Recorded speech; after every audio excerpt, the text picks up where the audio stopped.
Welcome to Cutting Edge Catholics, a podcast of renewal, reconstruction, and resistance by voices within the independent Catholic movement. For more information on inclusive Catholicism, please visit extraordinarycatholics.faith. And now, meet your hosts, Reverend Dr. Trish Sullivan Bonney and Reverend Dr. Jamie Mathias. Welcome to Cutting Edge Catholics, a podcast of renewal, reconstruction, and resistance. I'm Father Jamie Mathias. And I am Reverend Trish Sullivan Bonney. And for this episode, we welcome a special guest, Reverend Trish. Well, I'm really delighted to have with us, Jamie, and all our listeners, Pastor Elliot Howard, who I am just getting to know, but I have a feeling he's one of my soul brothers. He recently was up on the stage in front of more than 5,000 very committed Minnesotans to talk about the work of Isaiah Minnesota, the legislative agenda, how they're going to tackle that, and then some culminating events that will be focused on the various faith communities that are now in this now very diverse part of the country. We are no longer homogeneous in Minnesota. So I just thought it would be fantastic for all of the inclusive independent Catholics out there to hear more about what this nonprofit, which has been working for decades on behalf of the people that I think Jesus cared most about, is doing currently and what the strategy is going forward. So, Elliot, thank you so much for joining us and welcome.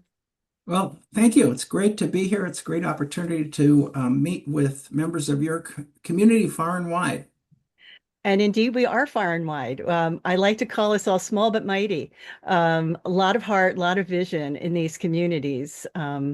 It takes a lot to leave your family of origin, but it can make you strong and convicted. So, Elliot, what else could you tell us about you? I'd love to have people meet you a little more fully than my brief introduction. So tell us what you've been up to in your career and what took you to Isaiah, Minnesota, and what you're doing for them right now.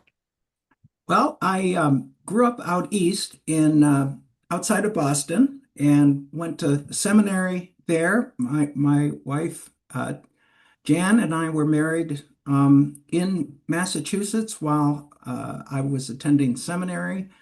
We have three grown kids who are with us still here, very close by in Minnesota, which is just a real blessing to have people close by.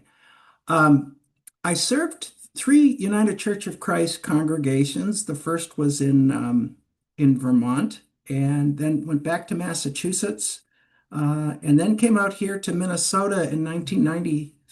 So we've been here quite a few years. Three very different congregations, but each one was just a gift. Just wonderful folks to pastor and be part of family with. I came to Isaiah about 9 years ago, and what was happening at the time for our congregation, as was happening for the rest of the country, was getting prepared for and then, unfortunately, needing to organize after the election of Donald Trump.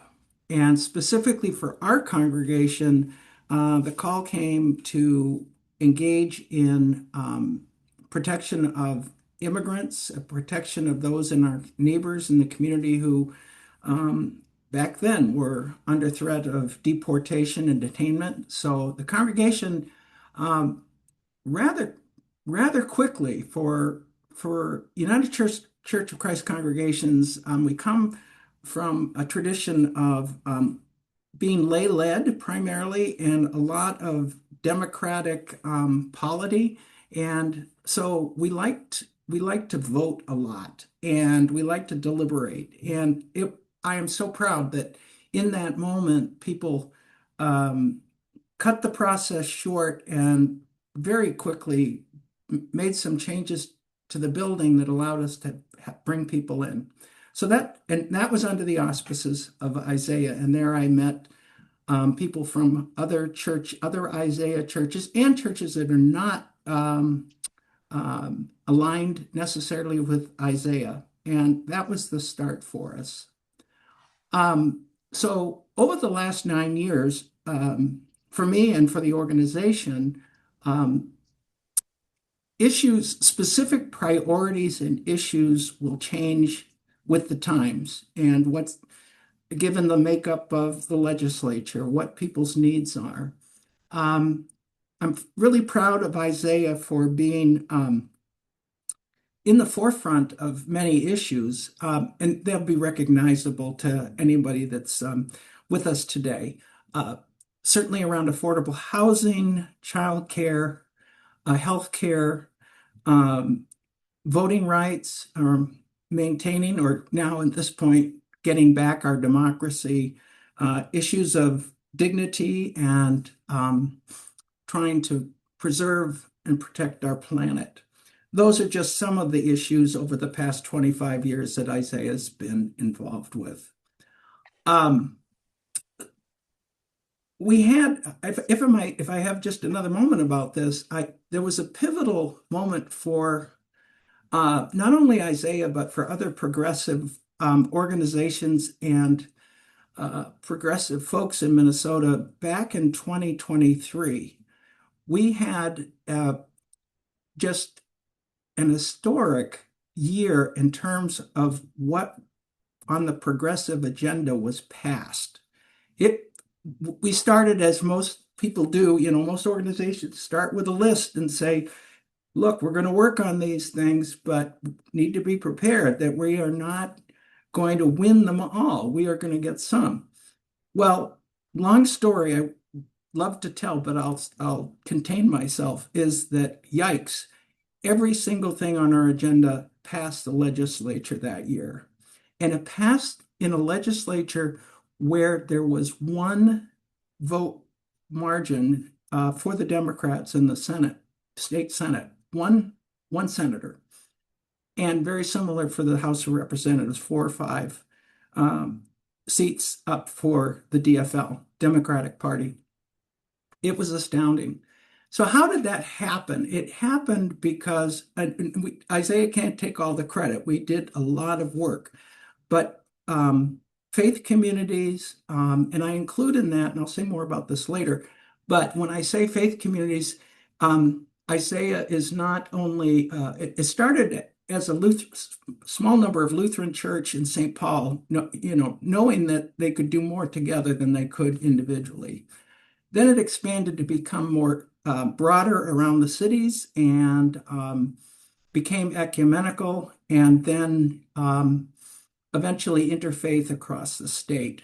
So it was everybody pulling together to work on multiple agendas. And I won't give you all the details because I can't remember them all now, but I think there were 25 or 26 pieces of legislation all told that passed, including red flag laws, universal lunch and breakfast for all public school students. We were voted to restore the vote for people with felony convictions who had come out of prison. They were given the right to vote, or yes, and driver's licenses for immigrants. Our governor, many years ago after 9/11, pulled driver's licenses for anybody that was undocumented, and that was restored. They're just a raft of things. So obviously I'm excited about that. And Well, that's what we've it's been working on. exciting.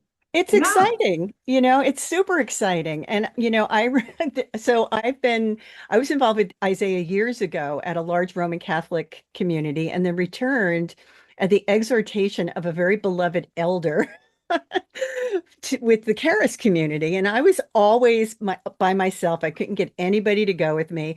And I'd go up and sit in we'd all be, witnessing as a hearing was going on, whatever. And I remember thinking, is this going to make a difference? yeah, I mean, we're up here again. We're sitting across the room from where the hearing, and we're all sitting there, and then everything passed.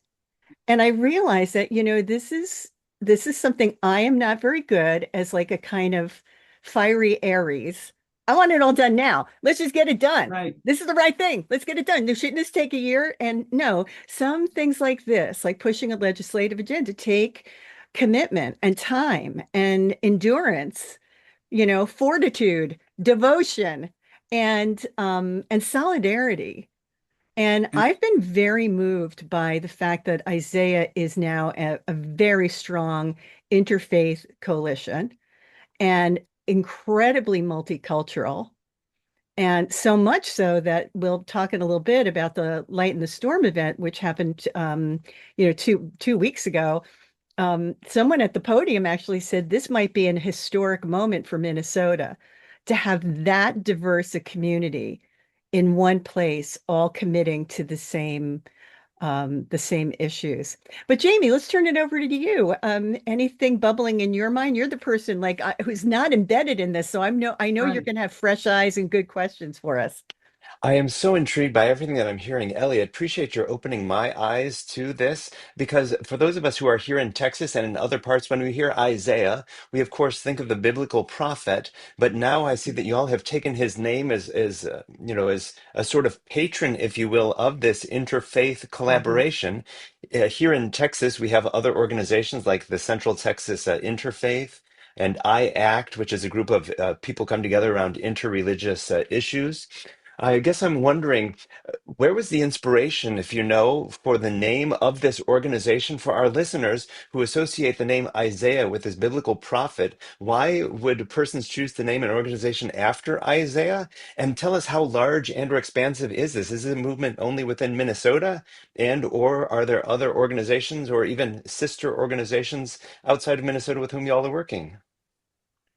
Yes, I don't have a lot to add from what you said about, because I've been in the organization for 9 years and it's been around for 25. So they're meant, very well. Let you get a bunch of, at that time it was initially the same thing as the congregational UCC churches. You get a bunch, at the time it was exclusively Lutheran, and you get a bunch of Lutherans together. I bet they had 25 different biblical people to name the organization. So I don't know how Isaiah, the prophet Isaiah, won out, but I'm glad that Isaiah won out. And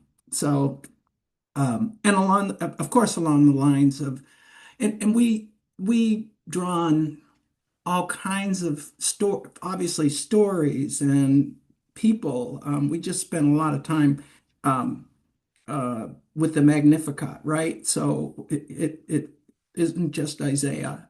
Prophets of the Older Testament and as well as obviously the New Testament or the Newer Testament. So in terms of the expanse of the organ, this is one thing that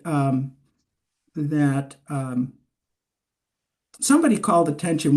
There was an imam who spoke at the beginning of our uh, event on December 13th that Trish is referring to. And he said at the beginning of the meeting, he introduced himself and where his mosque is located. Parenthetically, the Muslim community came into Isaiah, I think it was about 2017, and they were not uh, what do you want to say, recruited or necessarily uh, Isaiah wasn't reaching out to them to say, to the Muslim community to say, hey, join us. We want to build and be stronger. The mosque he attends and where he's the leader was bombed in 2017 by uh, a right-wing group. People came in from Illinois and uh, bombed the mosque, and they had, very radical right-wing views. And it was that moment that the Islamic community literally came to Isaiah and said, you know, not in these words exactly, but recognized they needed to have more political power. They needed allies to protect themselves and protect those that they love. So that's how they came in. But this imam at the beginning of the meeting, knowing that history, when he got up and said, this room is supposed to be impossible. And what he meant was that if you listen, if you if you listen to the results of focus groups, polls, pundits, read articles in the printed page and on social media, we have this is about the expanse of Isaiah. Uh, I believe there was representation from every county in the state of Minnesota.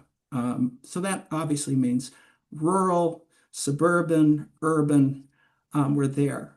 We a broad array of faith traditions, and obviously Muslim and Christian, Baha'i, Buddhist, uh, and very important to add this too. While we come from a faith-based history, origin, and very much still aligned and guided by faith traditions, that there are a lot of people in that room and doing the organizing over the years who are not affiliated with a particular religious expression. They're people who kind of see the work that Isaiah is doing and care about the same things that people of faith that are in the room care about. So Isaiah is statewide, and it really reflects what Trish was saying about the increasing diversity of the state of Minnesota. Uh, so it's very broad. Awesome. Appreciate that background knowledge. Simply wondering if Isaiah was a Minnesotan thing like Sven and Ali jokes, or if it was wider than that. I Yes, know that we have interfaith organizations in so many parts of this great nation.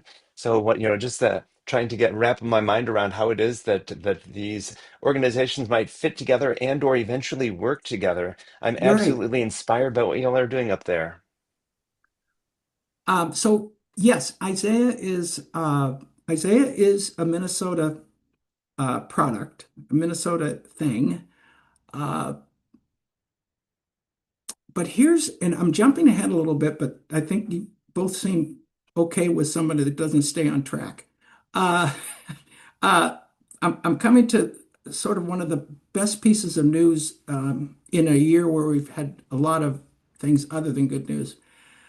The work that we're doing now has kind of the spirit has led, along with some really some very good strategy um, and mapping, has led Isaiah leadership to be reaching out more than ever to other organizations, other faith-based organizations, other clergy, and lay people. But at this point in the early stages, it's very much with clergy and faith-based organizations, progressive organizations, started to reach out because of the times we're in. So just quickly, there I can't name them all.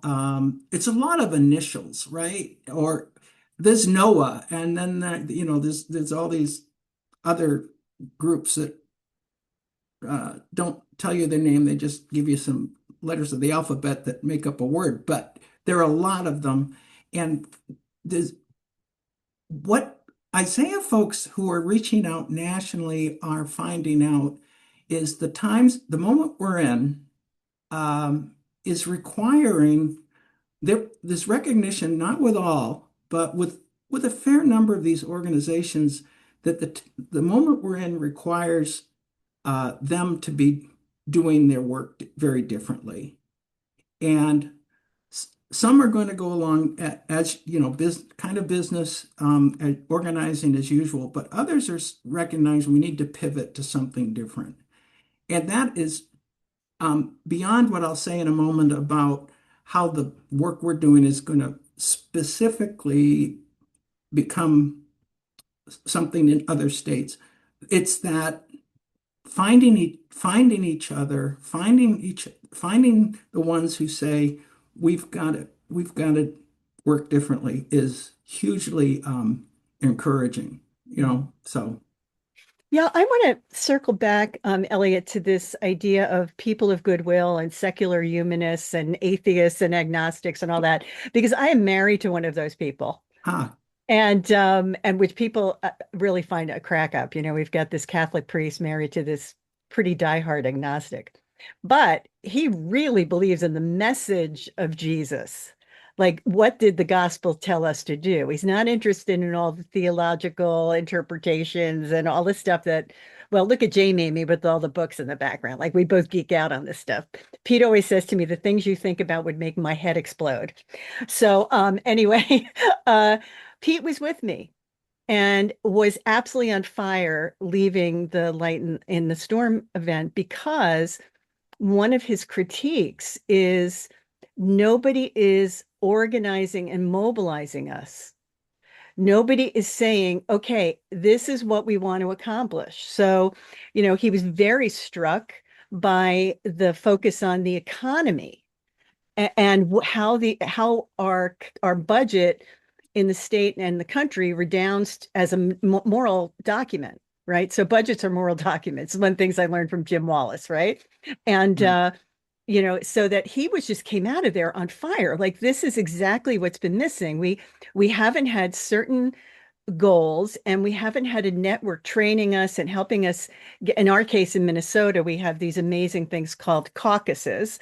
And I am also from the East Coast, and I notice how blasé Minnesotans are about caucuses. So for those of you who don't know what caucuses are, I grew up in a state that had a primary system. So we would just, you would just follow the information, read the paper, listen to the, television news, which was pretty much all we had when I lived there.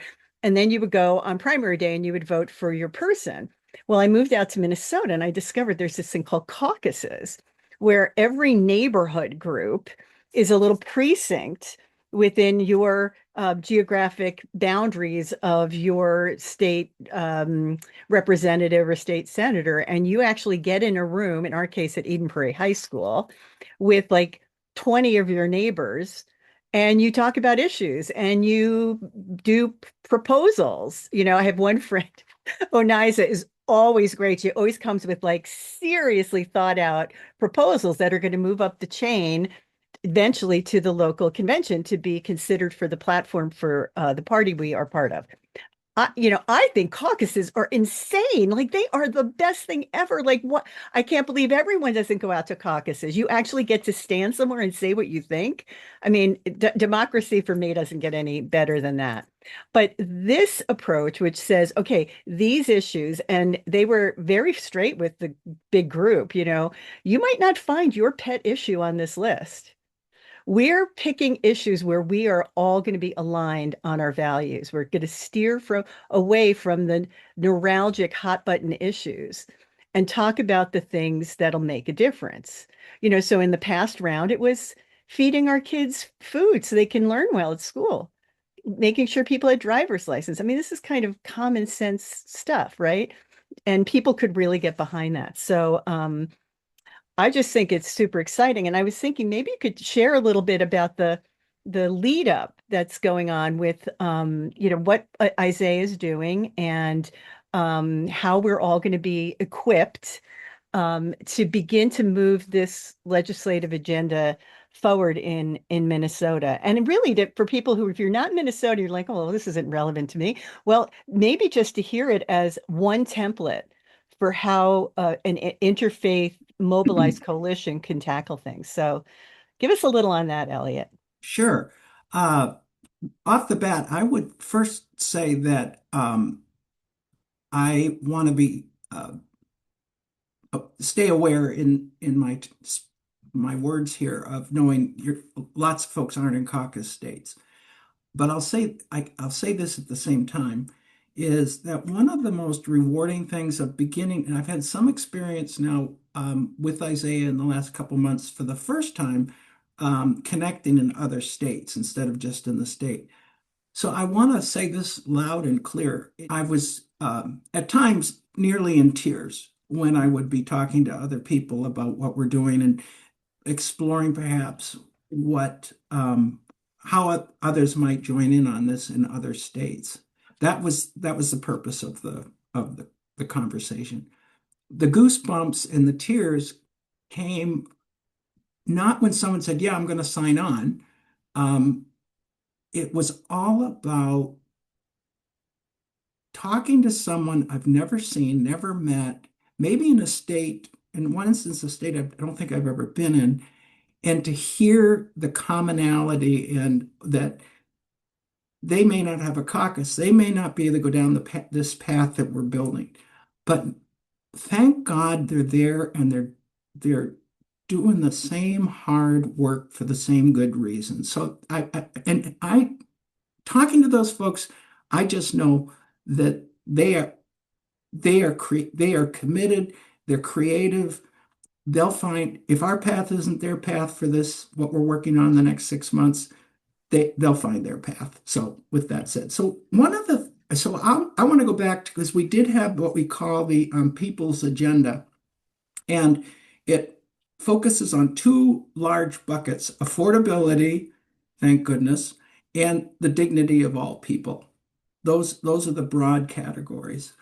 Um, and I won't go down the whole list. If someone is interested in seeing them, I'm sure if you don't have them, I can get them to you. But what is there isn't as as important, I don't think, as how they got there. That it, there were not Isaiah, I think, has one paid lobbyist for an organization that involves thousands of people. Uh, we're the lobbyists. You know, you, Trish, you and I and others are the lobbyists, unpaid. Um, and so what happened back in May, starting in May, was Isaiah convened through members of the organization, convened thousands of people across the state in something in one way similar to the caucus, in that many times it was like the caucus in terms of being it was somebody invited their neighbors, right? And 15, 20 people, maybe a dozen, would talk. And the purpose was to allow people to share their dismay and fear about what was happening, to speak to those things. We really tried to encourage people to be vulnerable, to speak from the heart, and try to. Some people don't have to try hard at all at this, but in a community like where I live, which is more comfortable, more affluent, um, sometimes people have to work at it a little bit to talk about how they're personally impacted. Some of that is because they're financially comfortable. Some of it is how we're the culture we're in, that you don't expose your vulnerabilities. You don't say you're hurting. So we really worked at that. And that was poignant. And then we pivoted to we spoke of the resistance, right? What are we going to do to fight the things what do you most want to fight? But then thankfully we pivoted to, okay, we're gonna resist these things, but what are we for? What do you want to see in the wake of authoritarianism? Once we defeat it, it's here now, and now we've got to defeat it. Once we have a democracy back, and what do you want to see? And um, you can imagine the tone in the room and the mood just pivoted. Um, that's so with thousands of people engaging, it's like the caucus. Everybody's got a resolution that they want to pass on to Isaiah to be the thing we're going to work on. So we had many, many, many different issues. Well, um, eventually they were honed down by not by staff, not by any expert on policy. They were honed down by our leadership, what's called a central leadership team, which always sounds to me a little bit like the old Soviet Union, but it's not. It's like it's 50 people, Muslim, Christian, Buddhist, not affiliated, rural, urban, all together, hammered it out to what you saw on and your husband saw on Saturday. Um, that's a template, or that's a model, I think, for probably a lot of people in a lot of states, a lot of communities. To We were taking in a certain direction for Isaiah's work, but I I think rare are the opportunities just to convene and talk about things that matter most and get clarity around it. So that's where the work started. Um, Elliot and Trish, I just have to share a perspective from outside of Minnesota. I just have to say it's inspiring to hear about this December the 13th event, which I understand you called a light in the storm. You know, just this the vision that I have of imagining 5,000 people of various faith traditions or no faith traditions, diverse backgrounds coming together and really lifting up and celebrating the great work of Isaiah and continuing that, pushing that forward. That to me is inspiring, but I just want to make a Catholic connection here too, because on that same day, December the 13th, that is the day on which, in the Catholic tradition, we celebrate Saint Lucy, who is a big saint in the Swedish, in Sweden and in the Swedish culture, but also in Italy. I'm thinking the image that comes to mind of her there in Lombardy. I know that she's celebrated on Saint Lucy's Day as riding a donkey and bringing gifts for children. So it just there's this tremendous image from the Catholic lens of how it is that all of you continue this legacy and are really bringing a gift to the people of Minnesota on St. Lucy's Day. She's also the saint that's depicted as holding a plate with two eyes on it. According to the story, her eyes were gouged out when she was martyred. And so there's this image of this, this woman who was blinded, but yet who refused to let darkness have the last word. And I just see this light in the storm theme as y'all lifting up and celebrating that in the midst of all of this darkness, the same darkness that led to the death of Saint Lucy. Y'all are bringing light and hope to this world. I just want to applaud you both for that and see if that inspires any thoughts, especially because when I think of St. Lucy and that day and the work that y'all are doing and the tie to the whole Palm Sunday path is right there with donkeys and all. So I'll leave it to the two of you. Sancta Lucia, and she wears a crown of candles in oh, Swedish sure. culture. We had Yes. her come to Mass. Our lovely Lucy from Alexandria dressed up as St. Lucy and read a long prayer about St. Lucy's values. And, Wow. I think one of the things that for me was really powerful about this, and I had four members of our community with me, is I think the antidote to some of the despair we're feeling or the overwhelm or the inertia or whatever, I sometimes feel like I should sit with a basket full of balled up socks next to my seat on the couch at night so I can just throw, softballs at the television because I get so worked up over the news. And the antidote for me, I think, is action. We have this lovely saying in the 12-step movement, move a muscle, change a thought. And so there was something about, all right, I'm doing something. If all I did was bundle up and it was cold that day, I mean, a lot of people could have said, I don't think I'm going to the downtown Minneapolis, given how freezing it is.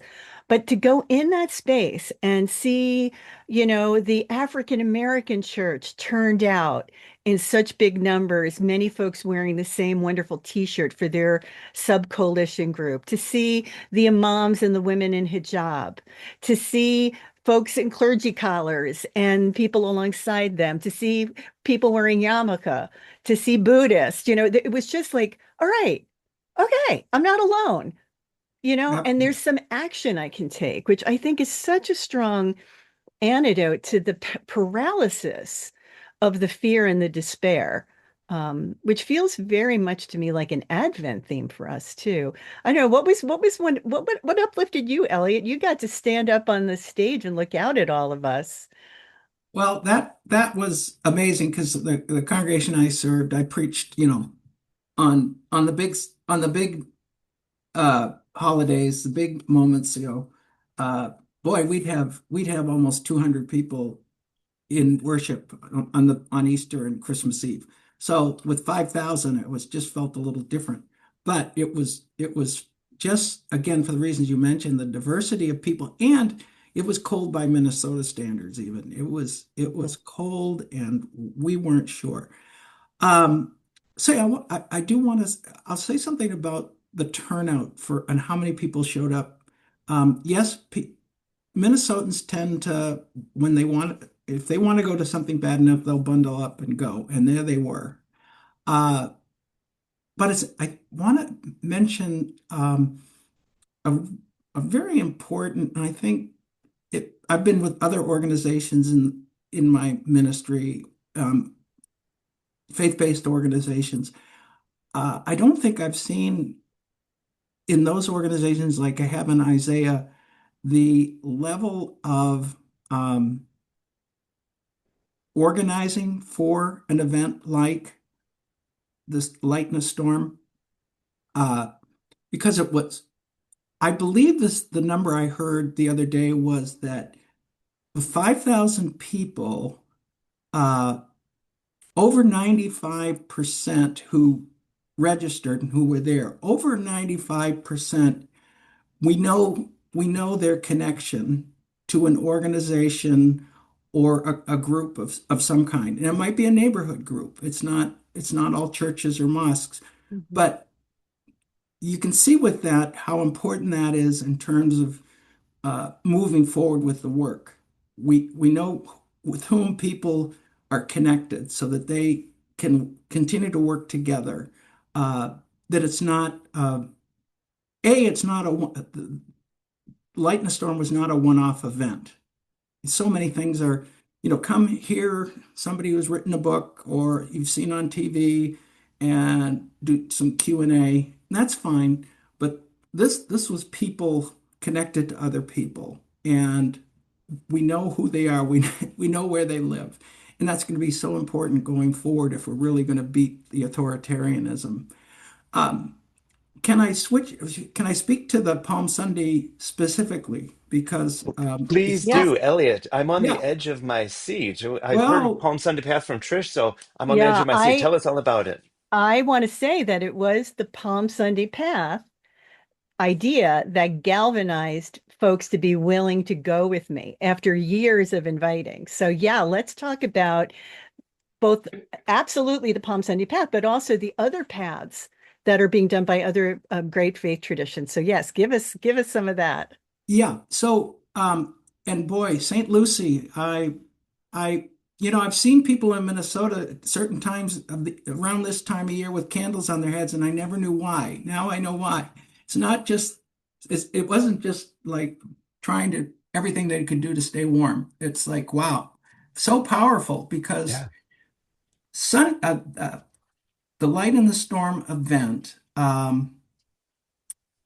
was not the beginning of the organizing, but it was a very significant continuation of the a huge boost, we hope, to the event on Palm Sunday. So to have the donkey in the dark and it wow, that I didn't realize what a link there was to December 13th as there is to March 29th. So Palm Sunday, um, two I spoke of the agenda, the people's agenda, which is going to be driving our work and moving us towards Palm Sunday. That is a document that we hope that the public, we hope that our legislators uh, get to know very well. But let me speak to Palm Sunday as sort of the Minnesota, kind of the high point in this organizing in our state. Uh, there were a lot of people, Trish, in that room who had never been to an Isaiah event before.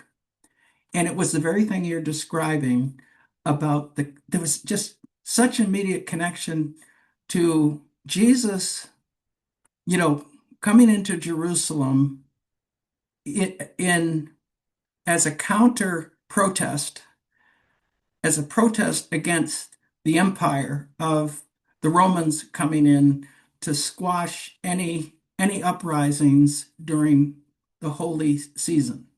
Um, he came in on a donkey, a symbol of humility. Uh, Came in with a very different message than what Rome was telling. So that image really resonated with people. It really connected faith, our faith story, to what we're working to organize. So what we hope will happen on March 29th at 3 in the afternoon here in Minnesota at the state capitol is a large, we hope to have tens of thousands of, and not exclusively, I hope you recognize that by now, but not exclusively Christian, but primarily uh, intended as a Christian demonstration and witness against what's happening with um, our current Herod in DC. And the power of, I think what people are so excited about is we're talking about this, having the energy and the power of like a No Kings rally. But here is our chance. In addition to saying no to everything in the big bad bill, in addition to calling for protection of our immigrant neighbors, in addition to restoring the safety nets, all of those policy things, um, moral things, it's also finally an opportunity for Christians. I refer to them, and others do too, as love thy neighbor Christians, or people from love thy neighbor churches. And it's just mind-boggling that we have to distinguish in this age. Oh, I'm actually a love thy neighbor Christian. What? It's like, because of what? Because of the dominant narrative and the power of white Christian nationalism. So I think what people are coming out of the woodwork for and going out into the cold on the 13th of December for is, I think they've been waiting not just since Trump came on the scene, but in some ways since Jerry Falwell came on the scene, to show up in numbers with a voice that counters all of all of that hurtful, damaging, death-dealing, if you want to call it theology, but that ideology. So I think that's what's got people. Your husband has part of it. It's like Mhm. you're actually organizing people. It's not a one-off event.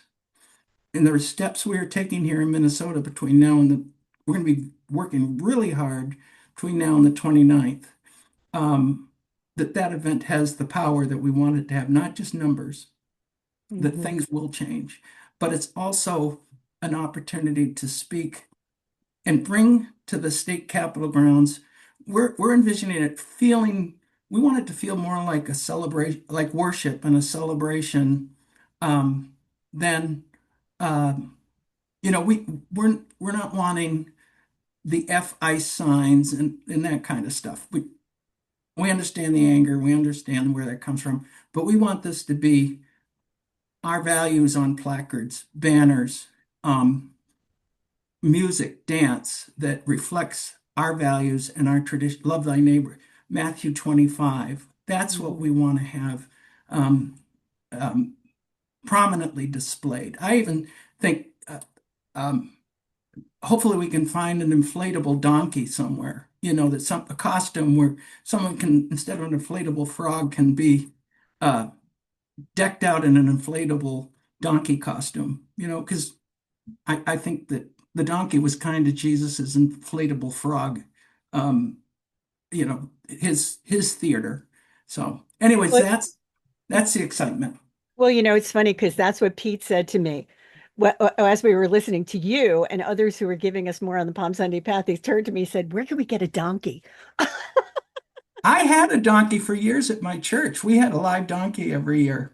Well, here's the thing. Many of us are trying to rebuild community after COVID. So, I'm part of the ministerial group in my city, three ELCA churches, a Roman Catholic church, a United Methodist Church, quite a few different Christian denominations, and everybody is still trying to think through how do we engage people after COVID. And all of us are struggling with the whole question of how do we engage disconnected. They're not even disillusioned young adults. Hmm. They're indifferent. If someone's disillusioned, you can actually have a conversation, That's right. right, over the differences. But when they're disillusioned, it's just like, it's like my own adult children. Oh, that's good for you, mom. And they were Yeah. raised in one of the most dynamic Roman Catholic churches in the United States. I mean, talking like the top 10, right? Wow. If there was such a list. So it wouldn't have been the Vatican's top 10 list. But anyway, we're dealing with what I've often said to our community. I was in marketing for many years. I had a marketing communications company before I changed careers in 97. And what I've said to our members here is we have a tarnished brand. We have people who have co-opted the word Christian and flown all kinds of hateful stuff underneath it. So now, even when we try to talk about like, come, my faith, my faith community, not even like get to an invitation to somebody, there's so much that you have to overcome in terms of what this horrible rhetoric is. And yes, I think it goes back to Ralph Reed and Jerry Falwell and all those folks who mobilized around school boards when I was in college, right? I remember when that was going on. So to have an event where we can witness to our deep belief in the gospel and that it looks like this. I love that, like, love your neighbor, Christians, we think the Beatitudes is our roadmap, right? Are we living the Beatitudes? And the other thing I'll say too is, Catholics, we love a good procession, man. We love, right? We love to, and JB serves the Latino community, and they have really held on to the importance of processing. When we ritualize, when we put it in our body, and we Right. move ourselves through space, whatever we're doing, whether it's like processing in the sanctuary or it's going around the church on Palm Sunday, it's very powerful. It embeds itself really powerfully. So, Jamie, you've been listening to this description. Can you imagine tens of thousands of Minnesotans coming over the Kellogg Avenue Bridge, waving their palms and being about, the love of God and the witness to this anti-imperial Jesus, this guy who lampooned Caesar, and that reclaiming side of the edginess of Palm Sunday. I mean, I'm pretty excited about it. I love it. That's why I wanted to hear more about the Palm Sunday Path. Here in Texas, I was unaware of this until Trish had mentioned that there is such a thing going on. So for y'all to be reclaiming that, we've had No Kings rallies here in Texas as we have throughout, thousands of cities here in these United States of America. And I wrote about it on the Solemnity of Christ the King in my Substack article about how it was that here in Austin during our recent No Kings rally at that time, we had maybe 20,000 people show up for this No Kings rally. But for us as people of faith to be framing it within this lens of Jesus coming into Jerusalem on a donkey just really gives it some real added meaning there. So I'm just really inspired by what y'all are doing there in Minnesota. And I think that the rest of us who are living outside of Minnesota have to be challenged by what it is that y'all are doing.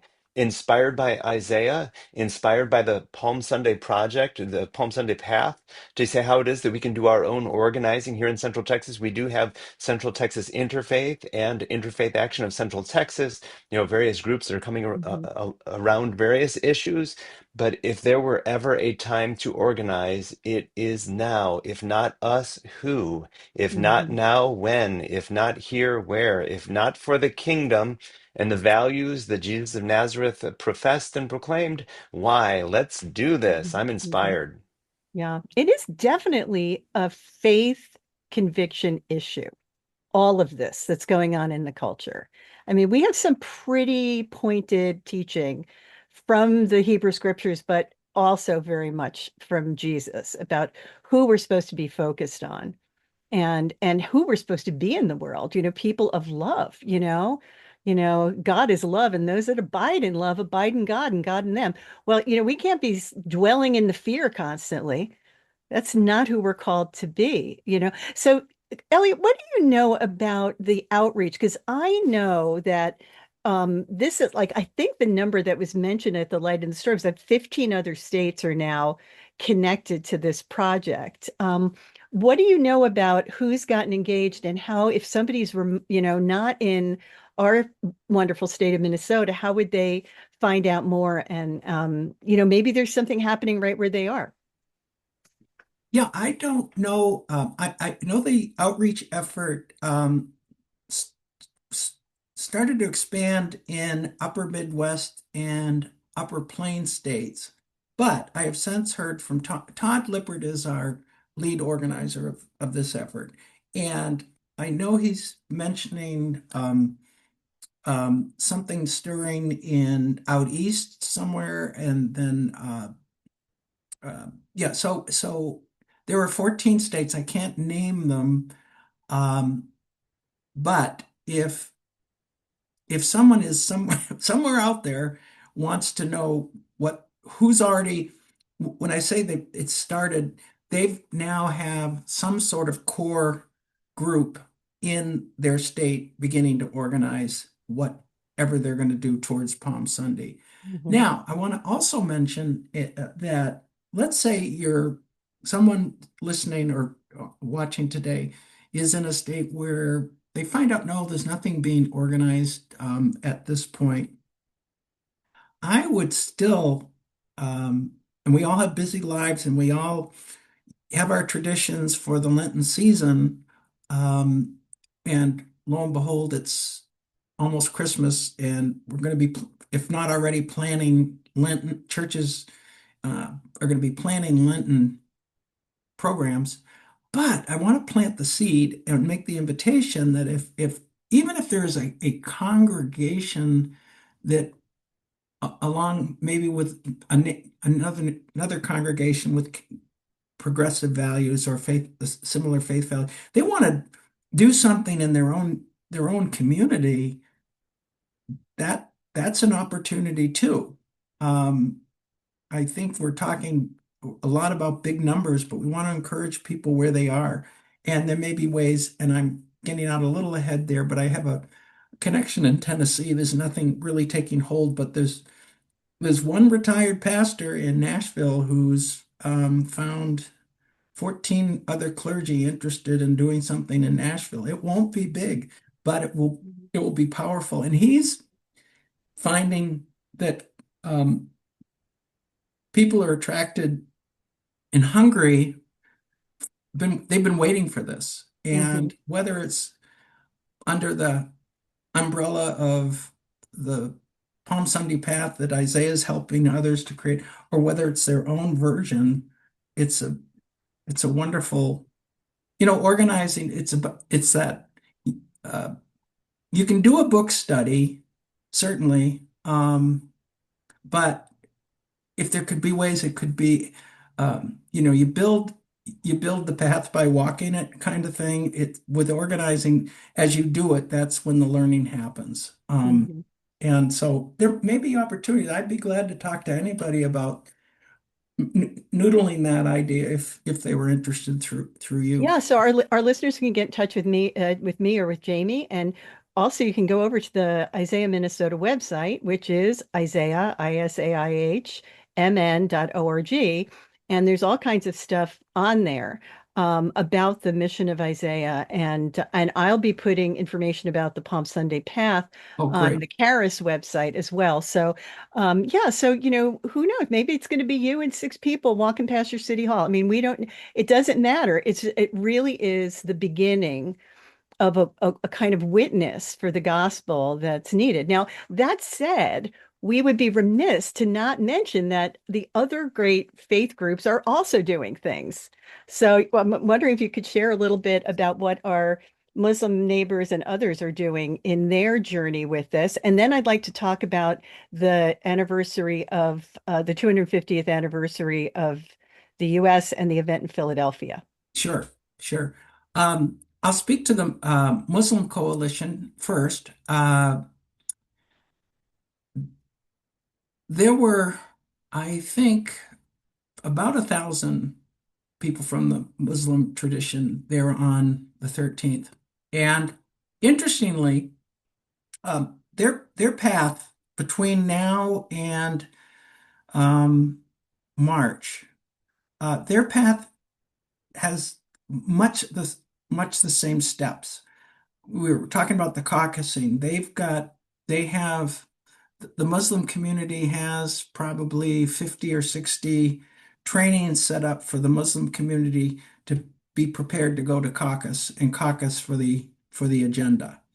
And then this is happening. Next part I haven't mentioned yet is happening nationwide. In February and March, major actions are going to be focused on the county level. And there are 31 organizations around the country that have already committed to organizing county actions everywhere, every county in the country, to have public actions at the county level. And there's good reason for that. One is counties tend to be the arm of government that has the budget and has to deal the most with human services, which obviously are getting wiped out. So they're dealing with that. Also, we want, in a sense, to make the pain of the people, their pain, the elected officials, because many are, even in Minnesota, which is more purple, and even progressive states, county leaders elected leaders are not really stepping up. They're not really voicing the horrors of what's happening. So this is going to be a public effort to push them into a little, create some tension and push them to be more vocal, with the largest idea of all, which is music to my ears, which is that this will become a national call to repeal the big bad bill. That big. So the Muslim Coalition is working on, every other coalition that was in that convention center is working on caucuses, the the county path, and then they won't be participating on Palm Sunday, but they've committed to the same kind of action in Eid that will be hopefully a national, out of their faith tradition. Eid is huge, and that will be their opportunity to have that same kind of expression and witness. Then finally, as you mentioned, Trish, the last step on the Palm Sunday path as it currently exists is looking with national religious leaders to have on July 3rd a mass rally in Philadelphia around much of what we've talked around, the same expression of our values, demanding justice. So that's a y'all come event, which I don't know a whole lot about at this point, except that a significant number of national leaders, religious leaders, are endorsing this. So we'll see how that goes. But that could be we're already talking about buses and getting people to Philly. So. Mm-hmm. Yeah, I mean, there's been more than once that I've had go through my head, why aren't we marching on Washington yet? And of course, one of the things that the Isaiah folks said in our first gathering, which was a clergy action and up at Gloria Dei in St. Paul, was like, the famous March on Washington that's burned into the hearts of so many of us who were, children or young adults in the 60s, that took a year of planning. That you don't just kind of like send buses to DC or whatever. And so this is part of like getting into scaling up to a collective action. And I have two very dear Muslim women friends here in Eden Prairie. One is Somali, one is Latina. And they were very excited to be in that 1,000-person gathering about Super Eid.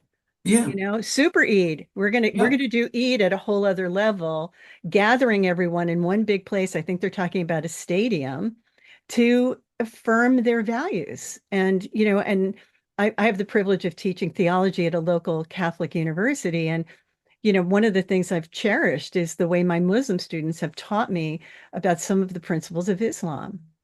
And they they tack remarkably with so many of the values of Christians. Are we all identical? No, there's some things we see differently, but to find these points of commonality, and particularly around caring for the least, which Right. for in Islam is such an enormous value. I mean, the fasting of Eid, of Ramadan rather, leading up to Eid is all about, releasing resources for the care of others, right? So, Right. Right. um, And, yes, and so with the one thing, if people go to the Isaiah website, they again outstate maybe non-Minnesotans maybe not, but what point I wanted to make was that there is a weekly uh, communication that goes out from Isaiah to everybody, and every single every single issue has a Christian faith reflection and then a Muslim reflection. And it's sometimes to see the similarities and uh, how different traditions come to the same conclusion about who you're supposed to care for mhm, from a different place. But mhm, it's there every week. mhm. So And so true also of our Jewish brothers and sisters and our siblings in the Buddhist community. I mean, these yes, are these are the golden rule is, in, dozens of faith traditions traditions, and right? cultures. So, Yeah. Jamie, yeah, but We're one coming of to we're coming to the point in our conversation when we typically start thinking about final thoughts and calls to action. I just want to share that I learned as a young priest and as a community organizer that there are two sources of power and influence in this world: organized people and organized resources. And what I appreciate about this conversation is that y'all are really organizing people. The church learned that issue early on after it was colonized by imperial forces, that if we are able to bring together people, say through pain of mortal sin if they don't come, and if we're able to pass around a basket when they're gathered, then suddenly we as a church will amass incredible power and influence in this world, which may help to explain things that we see in the Vatican even today.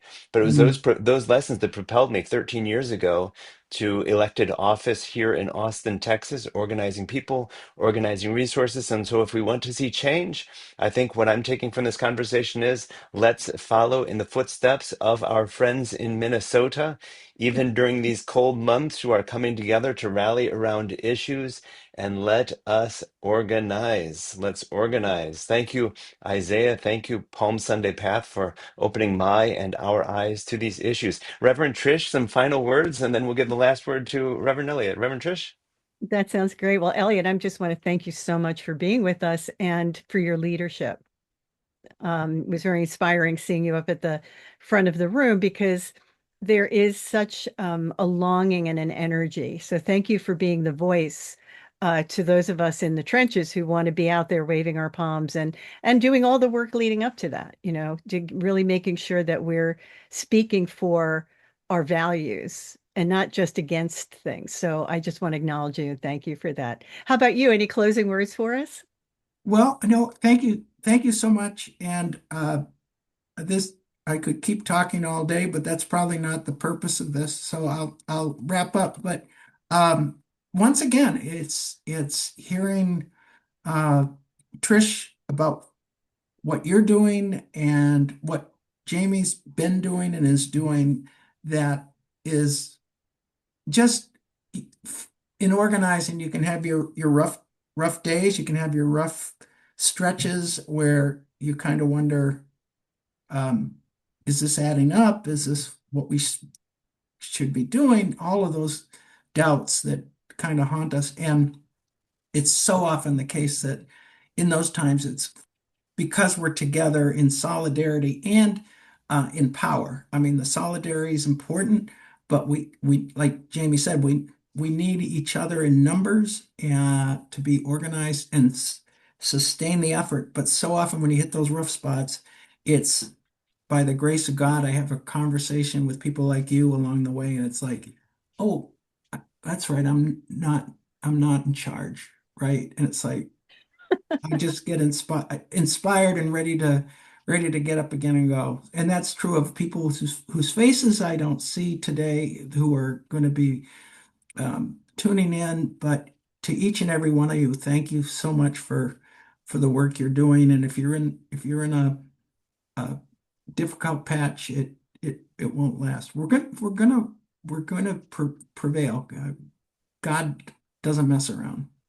We will overcome. Solidarity is such Amen. an important principle of Catholic social teaching. Thank you, Pastor Elliot Yeah, Howard, thank you a both. retired pastor of the United Church of Christ in Minneapolis. Thank you also to all of our listeners. Thank you for joining us for Cutting Edge Catholics, a podcast of renewal, reconstruction, and resistance. I'm Father Jamie Matthias. And I'm Reverend Trish Sullivan Vani. Let's organize. Yes. Thank you for joining us for Cutting Edge Catholics, a podcast of renewal, reconstruction, and resistance. For more information on inclusive Catholicism, please visit extraordinarycatholics.faith. Keep the faith.